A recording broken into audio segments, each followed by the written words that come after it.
One day, Prophet Suleiman, who was given the power to understand the speech of birds, was inspecting all the birds. "Where is Hudhud the hoopoe?" Prophet Suleiman wondered. "I cannot see him here.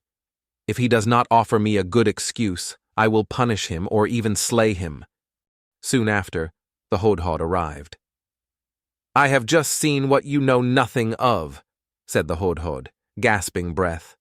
"I bring you true news from far away, Sheba," continued the Hudhud, "where I have found a woman reigning over the people. She has every virtue," continued the Hudhud, "and she has a splendid throne. And her subjects worship the sun instead of Allah."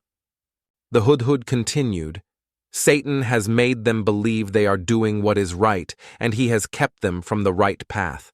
So they do not worship Allah, who reveals what is hidden in the heavens and the earth." With this, the Hudhud praised Allah. "There is no God but Allah. He is Lord of the Supreme Throne." Suleiman gave a letter to the Hudhud asking him to deliver this to the queen and to bring back her reply. She consulted her people about this letter. They suggested waging a war against Suleiman as-Salam, but the queen replied with great wisdom, "When kings invade a city, they ruin it and degrade its people. That has been their way." Instead, she sent some valuable gifts, which Suleiman refused to accept. Then she herself set out to meet Suleiman.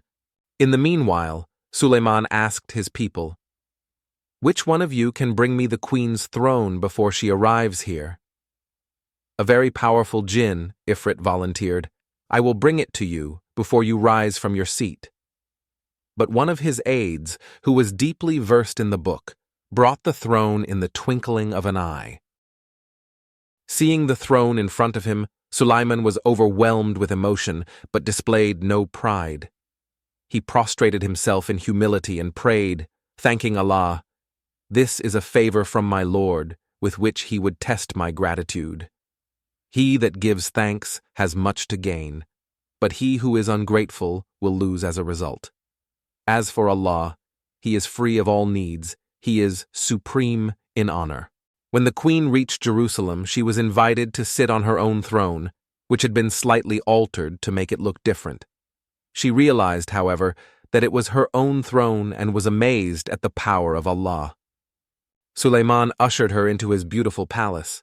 When she walked across the floor, she tucked up her skirts, thinking it was a pool of water. Suleiman stopped her, saying it was no pool of water, but a floor paved with glass beneath which water was flowing, giving it the look of something which it was not. Similarly, there was only one reality, and that was Allah, the Creator. Everything else was His creation. So the queen should give up the worship of the sun and worship the one who had created everything. The queen understood what the message of Suleiman meant, and at once accepted his religion, saying, "O my lord, I have indeed sinned.